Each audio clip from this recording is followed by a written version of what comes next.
መጽሐፍ ቅዱስ እንገዛለን፣ ግንስ አንድ ቀን እንኳን እናነባዋለን? ጽኑ የሆነ የሥነ ምግባር ጉድለት በሕይወታችን ሲታይ መጨረሻው ምን እንደሚሆን ታውቃላችሁ? የሃይማኖት ክህደት ነው የሚሆነው። ዘረኝነትና ጽንፈኝነት ሃይማኖት የመለወጥ አንዱ መገለጫ እኮ ነው። የዚህን ዓለም ጥቂት መከራ በመታገስ ለሚመጣው ዓለም ለመኖር የሚኖር ነው። እሱ ነው መንፈሳዊ ሕይወት። ከዚች ጉባኤ በኋላ የምንለወጠው ለውጥና ፈቀቅ የምንለው ማንነት የታል? በመጽሐፍ ቅዱስ ላይ ያለውን እግዚአብሔር ለዚህ ዘመን ትውልድ እንዴት አድርገን ነው የምንነግረው? አሁን ይህን እግዚአብሔር ይቀበለናል ትውልዱ ይሉላችኋል። እግዚአብሔር አለ ወይ ተብሎ ፈጣሪ አለ ወይ ተብሎ ሲጠየቁ አዎ ያሉት ኢትዮጵያውያን ናቸው ይላል። ተስፋ አለ። ልጆቻችሁ ያዩዋችኋል ስትጸልዩ። የቤተሰብ ጸሎት አላችሁ፣ ማታ ማታ ትንበረከካላችሁ፣ እግዚአብሔርን ትጠሩታላችሁ። በምድር ላይ ሃይማኖትን ጌታ ሲመጣ ያገኝ ይሆን? ዘመቻው ብዙ ነው።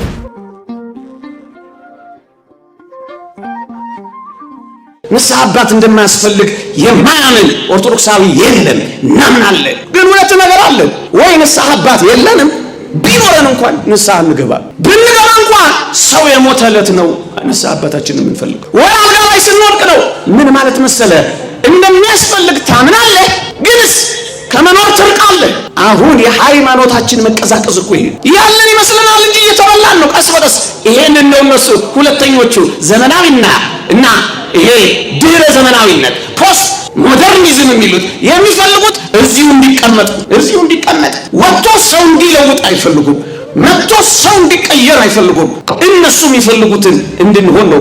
መጽሐፍ ቅዱስ እንገዛለን። አሁን እርግጠኛ ነኝ መጽሐፍ ቅዱስ የለንም። መጽሐፍ ቅዱስ እንገዛለን፣ ግንስ አንድ ቀን እንኳን እናነባዋለን ከጥቂቶች በቃ። ወይ መጥፎ ህልም ማባረሪያ ትራሳችን ስር እናስቀምጠዋለን፣ ወይ አባ ከለታት አንድ ቀን ሲመጡ ጠረጴዛ ላይ እናስቀምጠዋለን። እየሰማችሁ ነው። ሸልፋችንን ማሞቂያ ነው የሆነው፣ ልባችን ግን እየበረደው ነው። ምን ሆነ መሰላችሁ? የሃይማኖት መልክ ነው ያለን። ይሄ ደግሞ ምን እንደሆነ ታውቃላችሁ? ከዕለት ተዕለት ህይወታችን ውስጥ ክርስትናን ሃይማኖትን እያባረረ ይሄ እኮ ነው። ጌታ ሲመጣ ሃይማኖት በምድር ላይ ያገኘው አንዱ እኮ ነው። ለምሳሌ እቺን ጉባኤ እንኳን ተመልክቷል። የእግዚአብሔር ቃል እንደሚነገረው ግን ብርዱንም ውርጩንም ውሽንፍሩንም የኛን ድካም ሁሉ ታገሳችሁ ቁጭ ብለን እንሰማለን። እሰይ ጥሩ ነው። ግን ምን ያደርጋል? ከዚች ጉባኤ በኋላ የምንለወጠው ለውጥና ፈቀቅ የምንለው ማንነት የታል? እሱ እኮ የሚያስፈልገው ምን ይዘን ነው ምን ሄደው? አሁን ከየጉባኤው ሴሬሞኒ እኮ አይደለም፣ ይሄ ህይወት ነው ወገኖች።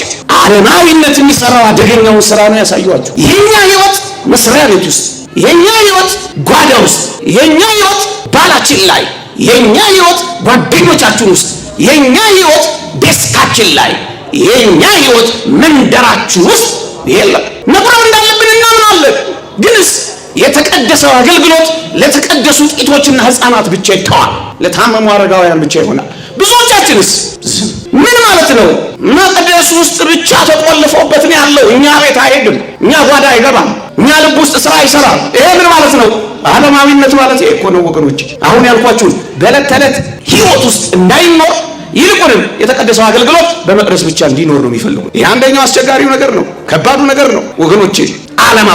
ዓለማዊነት በዋናነት ወገኖቼ በጣም የሚያማልሉና በጣም የሚማርኩ ዓለምን በሰው ልጆች ፍላጎቶች ወይም እሴቶች ላይ በመመስረት የሚመለከቱ እይታዎች በማምጣት ለሰው ልጆች ምድራዊ ጉዳዮች የላቀ ቦታ እንዲሰጡ በማድረግ ማባከን ነው የያዝነው። ባክነናል ብዙዎቻችን። ቅድም እንዳልኳችሁ የዚህን ዓለም ጥቂት መከራ በመታገስ ለሚመጣው ዓለም ለመኖር የሚኖር ነው። እሱ ነው መንፈሳዊ ሕይወት፣ እሱ ነው ክርስቲያን፣ እሱ ነው ሃይማኖተኛ። ለምድራዊና ለጊዜያዊ ደስታ ሲል ግን ትዳሩን የሚበትን የልጅነት ሚስቱን የሚገፋ ወንድሙን የሚያሳድድ ወገኑን የሚነጥቅ ሰውን የሚያስከፋ ትከሻ ለትከሻ የሚለካካ የቤተ ክርስቲያንን መድረክ መወዳደሪያ ከፍ ሲልም መፎካከሪያ የሚያደርገው እሱ ዓለማዊ ነው። ተበልቷ ምንድን ነው ይሄ ዓለማዊነት ወገኖቼ? ይሄ ዓለማዊነት ቀስ በቀስ ሃይማኖተኝነትን ስለሚያጠፋ ወገኖቼ ተመልከቱት። ያንን ዓለም ባዶ እስኪቀር ድረስ አድርሰውታል። ባዶ እስኪቀር ድረስ እንኳን አይደለም ተራው ምእመን ተራው ሰው ቸርቾች የሚሏቸው እና አንግሊካን ቸርች እንኳን ሳይቀሩ ምን አይነት ጥያቄ እየጠየቁ እንደሆነ ታውቃላችሁ? እስኪ ስሙት በሞቴ።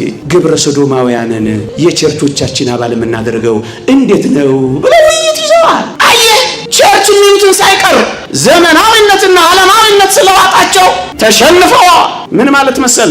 የሰብአዊ መብት አክባሪ እንዲባሉ ግብረ ሰዶማዊነትን የውይይት አጀንዳ አድርገውታል። እቺ ቤተክርስቲያን ግን ዘመናዊነትን አፍራ ዓለማዊ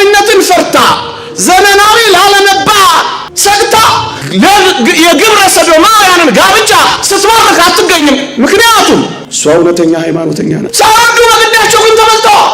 እንደው ምን እንደሚሉ ውይይት ታውቃላችሁ? በጣም ይደንቅ ሀሳብ አላቸው። በመጽሐፍ ቅዱስ ላይ ያለውን እግዚአብሔርን ለዚህ ዘመን ትውልድ እንዴት አድርገን ነው የምንነግረው? አሁን ይህን እግዚአብሔር ይቀበለናል ትውልዱ ይሉላቸዋል። እግዚአብሔርን በትውልድ ውስጥ ማስረጽ ሲያቅታቸው በዓለማዊነት ቢሸነፉ ጊዜ እግዚአብሔርንም ሊቀንሱት ሞከሩ።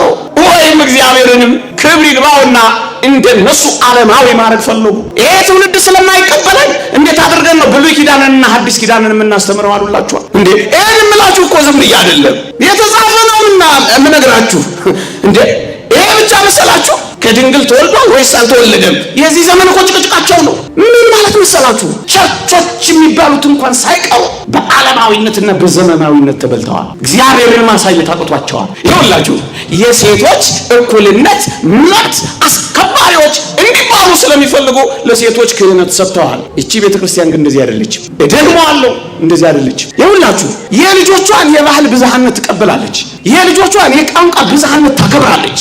ነገር ግን የአስተምህሮ መፋለስን ግን አትታገስም። ይህች ቤተክርስቲያን ሌሎቹ እንደተበሉት እኛ መበላት ጀምረን ይሆን? አዎ የጀመርን ነው። አዎ የጀመርን ቅድም እንዳልኳችሁ ከግለሰብ ጀምሮ ወገኖቼ ያን ዓለም ይኸውላችሁ በተለይ ያኛውን ዓለም የሚቆጣጠሩበት ስርዓት ተቋምና ወጥ ሴት የሌላቸውን ባገኙ ጊዜ ምን እየሆነ እንደሆነ እያያችሁ ነው። እኛም ሀገር አንዳንዶቹ ለስርዓት ግድ የሌለው ለጋራ አምልኮ የማይጨነቅ ለምግባር ደንታ ቢስ የሆነ በልቅ ኑሮ የሚመራ ቁስ ተከር የሆነ ሃይማኖት ነው የፈበረኩለት። ምንም አይመስለውም። በዚህ ምክንያት ምድራዊ እንጂ ሰማያዊ ተስፋ ስላጣ እነሱ በሚፈልጉት መንገድ ይመሩታል፣ በልተውታል። እኛስ እንደዚህ እንሆን ይሆን? እንደዚህ እንዳንሆን ነው አሁን የምንነጋገረው እኮ። እንዳይበሉን ቀድመን እንድንደርስበት እንድናመልጥ እኮ ነው አሁን ጥቂት ማስታወስ የሚያስፈልገው ወገኖቼ። ጌታ በምድር ላይ ሲመጣ በዘመናዊነት መስፋፋት የተነሳ ሳይንስን እያመለክን ሃይማኖትን እያቆሰስን እንሄድ ይሆን? አንድ ጥያቄ። ሁለተኛስ የዚህን ዓለም ጉዳይ እያስጨነቀን ሰማያዊውን እየረሳን ሃይማኖታችንን ችላ እንል ይሆን? ሁለተኛ ጥያቄ። ደግሞስ ጌታ በምድር ላይ ሲመጣ ሃይማኖት ያገኝ ይሆን? ወገኖቼ ጽኑ የሆነ የስነ ምግባር ጉድለት በሕይወታችን ሲታይ መጨረሻው ምን እንደሚሆን ታውቃላችሁ? የሃይማኖት ክህደት ነው የሚሆነው። መረን የወጣ ነፃነት ኖሮ ሰው በፍጹም አመንዝራነት ውስጥ ሲኖር፣ በፍጹም አረማዊነት ውስጥ ሲኖር፣ በፍጹም ዘረኝነት ውስጥ ሲኖር፣ በፍጹም ደም መፍሰስ ውስጥ ሲኖር ነፍሱ ከእግዚአብሔር ትርቃለች ወገኖቼ። ለዚህ ነው አንዳንዶች ማዕተባቸውን እንኳን ሳይቀር ጨክነው ይበጥሱት። ለዚህ ነው አንዳንዶች ጨክነው እቺን መቅደስ ያቃጠሉት። ይኸውላችሁ ሃይማኖት እስኪተው ድረስ እግዚአብሔርን ያስረሱታል። እንደውም አንድ ሰው ምን ይላል? የአረመኔያዊነትና ደም የሚያፋስስ ሁኔታ ምንጭ የሆነው ኢአማኝነት በምድር ላይ ከመስፋፋቱ የተነሳ አብዛኛው ከክርስትና ጋር ይቆራረጣል ይላል። ወገኖቼ አረማዊነት ሲበዛ፣ አረመኔነት ሲበዛ፣ ደም ማፍሰስ ሲበዛ፣ ጭካኔ ሲበዛ፣ ግፍ ሲበዛ ሰው ከሃይማኖት መጣላቱ አይቀርም። የሃይማኖት እሴትን መስበሩ አይቀርም። አንዳንዶች በዚህ ዘመን ላይ ይህን እያደረጉ ታያላችሁ። ከክርስትና ጋር፣ ከኦርቶዶክሳዊነት ጋር፣ ከእግዚአብሔር ጋር፣ ከሃይማኖት ጋር ይጣላሉ። ከዚህ በኋላ እምነት የሚያስፈልገው ነፍሳቸው አቅጣጫ እንዲያጣ ይደረጋል። አምልኮታቸውን ለማን መስጠት እንዳለባቸው ግራ ይገባቸዋል። ይህ ነው ሃይማኖት ማስቀየር ወገኖቼ። ዘረኝነትና ጽንፈኝነት ሃይማኖት የመለወጥ አንዱ መገለጫ እኮ ነው። ዘረኛ የሆናችሁ ረፉ፣ እግዚአብሔርን ትክዱታላችሁ። ወደ ልባችሁ ተመለሱ። ለእኔ ብቻ የምትሉ ስግብግብ ከሆናችሁ እመኑኝ እግዚአብሔርን ትረሱታላችሁ። ሰውን ካላፈራችሁ፣ እግዚአብሔርን ካልፈራችሁ፣ አጠገባችሁ ያለውን ወንድማችሁን ካላከበራችሁ፣ በጣም ዘረኛ ከሆናችሁ ሃይማኖታችሁን መካዳችሁ፣ እግዚአብሔርን መርሳታችሁም አይቀርም። ለዚህ ነው አደገኛ ማህበራዊ ነውጥ ይነሳል። የአረመኔያዊነትና የደም መፋሰስ ምንጭ ሆነው ኢአማኝነት ይነግሳል ነው የሚለው። ውጤቱን ያውቁታል፣ ኮንሲኩዌንሱን ይገልጡታል፣ በደንብ ይረዱታል።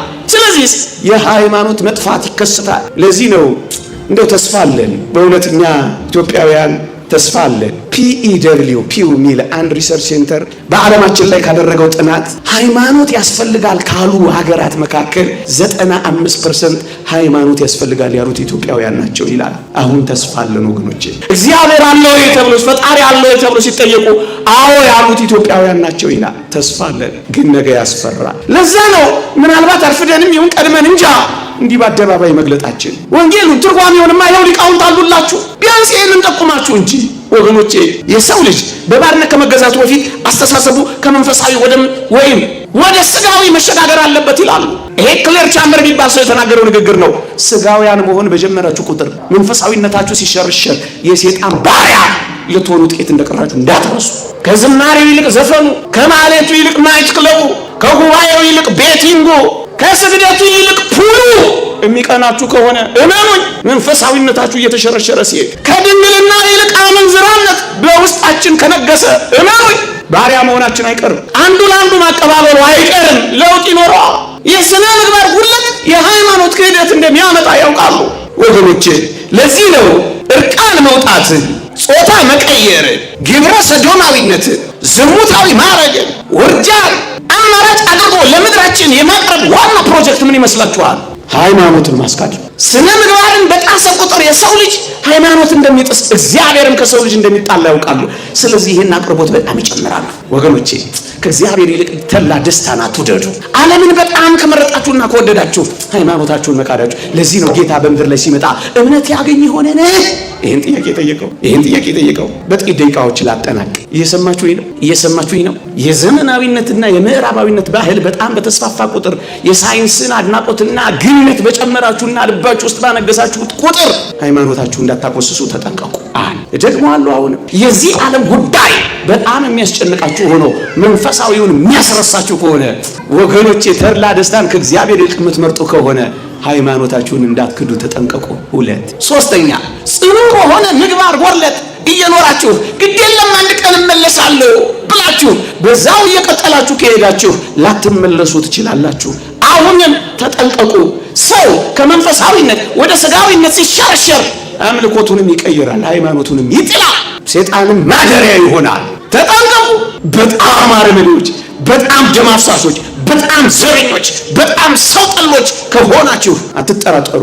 ከክርስትና ርዕዮተ ዓለም ጋር የተጣላችሁ ስትሆኑ ነፍሳችሁ አምልኮቷን ለማን መስጠት እንዳለባት ግራ ስለሚገባት ሃይማኖታችሁን ትቀይራላችሁ፣ ማተባችሁን ትበጥሳላችሁ፣ ሃይማኖት የለሽ ትሆናላችሁ። ይሄ ምድር ያሳሳችኋል። ይሄ ምድር ካሳሳችሁ ሰማያዊውን ትረሱታላችሁ። ሌላ የመጨረሻ አንድ ነጥብ ብቻ ጠቅሼ ላቃ ለዚህ ምሽት ጌታ በምድር ላይ ሲመጣ እምነት ያገኘ ሆነን ወገኖቼ። ኤሪክ ቤሊስ የተባለች ሴት እንዲህ ብላለች። የሰማችሁ ነው። በጣም ሰይጣናዊ ሴት ናት። አሁን ያለው ይሄን መረን የወጣ የግብረ ሰዶሙን ህይወት መረን የወጣውን እርቃን የቀረውን ዓለማዊነት በጣም ከቀመሩ ሴቶች አንዷች ኤሪክ ቤሊስ የተባለች ሴት ናት። ምን ብላለች መሰላችሁ? ራሱ ያለችው ነው ማነብላችሁ። የክርስትና እምነት በዋናነት ከትውልድ ወደ ትውልድ የሚተላለፈው በቤተሰብ በኩል ነው አለችና፣ ልብ በሉ፣ ሃይማኖት ከትውልድ ወደ ትውልድ የሚተላለፈው በቤተሰብ በኩል ነውና አለች። እና ምን እናደርጋለች መሰላችሁ? ክርስትናን ለማጥፋት በመጀመሪያ ዋናውን ምንጭ ማድረግ፣ ቤተሰባዊ መዋቅርን ማፍረስ አለች። ይሁላችሁ ትዳርን ችላ ስትሉ ወጣቶች ሆይ፣ ጋብቻን ስትጠሉ ወይም ለጋብቻ ብዙም ትኩረት ሳትሰጡ ስትቀሩ፣ ይሁላችሁ ሃይማኖትን እያደከማችሁ እንደሆነ ተረዱት። ክርስትናን እያቋረጣችሁት እንደሆነ አወቁት። ለቤተሰባችሁ ታማኝ ካልሆናችሁ፣ ለትዳራችሁ አሳቢ ካልሆናችሁ እመኑኝ ሃይማኖታችሁን እያቋረጣችሁት። ለልጅ የማታበረክተው ሃይማኖት ማን ነው? ምንድነው ወገኖቼ? ይኸውላችሁ የቀድሞውን ለማጥፋት ይላሉ፣ ክርስትናን ማለቷ ነው። የቀድሞውን ለማጥፋት አሁን ያለውን ቤተሰብ ማጣት ሁነኛ መፍትሄ ነው ትላለች። መበተን፣ የሚረከብ የለም፣ የሚያይ የለም። ወገኖቼ ልጆቻችሁ ያዩዋችኋል ስትጸልዩ። የቤተሰብ ጸሎት አላችሁ፣ ማታ ማታ ትንበረከካላችሁ፣ እግዚአብሔርን ትጠሩታላችሁ። ደግ ስትናገሩ ያዩዋችኋል። እናንተን የሚመስሉ ልጆች ወልዳችኋል። ወገኖቼ በተለይ ወላጆች ስሙኝ፣ ተወዳዳሪ የሌለው ልጆችን የማሳደጊያው ጥበብ ራሳችሁን ጥሩ ወላጅ ማድረግ ብቻ ነው። ከሁሉ በላይ ልጅ አንተን ነው የሚያየው፣ እኔን ነው የሚያየው፣ አባቱንና እናቱን ነው የሚያየው። ልጅ ጥሩ እንዲሆን ከፈለክ ጥሩ ሁንለት ወገኖቼ፣ ጥሩ ሁንለት። ይሄን ከሰራን ሃይማኖትን ጠብቀን እንኖራለን ወገኖቼ፣ ሃይማኖትን ጠብቀን እንኖራለን። ቤታችሁን የግጭት ቤት፣ ቤታችሁን የፉክክር ቤት፣ ቤታችሁን የውድድር ቤት አታድርጉት። ቤታችሁን አታቀዝቅዙት፣ ፍቅር ስጡት፣ እፍ በሉና ሟሙቁት። ተዳፍኖ ከሆነ አውጡት። ልጆቻችሁ ክርስትናውን ያጣጥሙት፣ ይዩት። ስትቆርቡ ይዋችሁ፣ ደግ ስትናገሩ ይዋችሁ፣ ስትጸልዩ ይዋችሁ፣ ንስሐ ስትገቡ ይዋችሁ፣ ስትንበረከኩ ይዋችሁ። ስሩት፣ ክርስትናው እቤት ውስጥ ስሩት፣ እቤት ውስጥ ስሩት ወገኖቼ። በዋናነት ዘመቻው በወላጆችና በልጆች መካከል ያለውን ተግባቦት መስበር፣ ልጆች እናንተ ጋር እንዳይሆኑ፣ እናንተ ከልጆቻችሁ ጋር እንዳትሆኑ ቢዚ ማድረግ። ከልጆቻችሁ ጋር ታወራላችሁ፣ ጸጉራቸውን ታሸሿቸዋላችሁ። አባቶቼ ቢራ ቤት ነው የምታመሹት? ኳስ ጋር ነው ሌሊት የምታድሩት? ወይስ የልጆቻችሁን ሽታ ታውቃላችሁ? ይሰሟችኋል አሉ አጠገባችሁ፣ ታድኗቸዋላችሁ። ለእግዚአብሔር መስዋዕት አድርጋችሁ ታቀርቧቸዋላችሁ። ተሰብሯል ወይስ አለ? ሕያው ነው ወይስ ሞቷል? ክርስትና ተላልፏል ወይስ ተቋርጧል? ብዙ ወላጆች ተጨንቀዋል። መፍትሄው ራሳችንን ሃይማኖተኛ ማድረግ ብቻ ነው መፍትሄው ወገኖቼ። ይሄ ተመሳሳይ ጾታ በሉት ምን በሉት በዋናነት ለምን እንደሚዘበትበት ታውቃላችሁ? ቤተሰብ የሚባል እንዳይኖር ነው። እዩ ጋብቻ እንዲጠላ ነው። ደግሞስ እንዳያገባ ነው። ካገባ እንዳይጸንስ ነው። ከጸነሰ እንዳይወልድ ነው። ከወለደ እንዲመክን ነው የሚደረገው። ይሄ ሁሉ ምንድነው ካላችሁ በምድር ላይ ሃይማኖትን ጌታ ሲመጣ ያገኝ ይሆን? ዘመቻው ብዙ ግን ሳንናገረው እንዳንቀረው ብለን ነው። በጥልቀት እቺን ዓለም ማወቅ ጀምሩ። እዩዋት፣ በጥልቀት ምን እየሆነች እንደሆነች እዩዋት። አትኑሩባት። ይኸውላችሁ ቤተክርስቲያን በዓለም ውስጥ ናት እንጂ ቤተክርስቲያን ከዓለም አይደለችም። እናንተም ከዓለም አትሁኑ፣ ዓለምን ኑሩባት እንጂ እንዳትለውጣችሁ ለውጧት እንጂ። ተመሳስሏችሁ ነዋሪዎች አትሁኑ።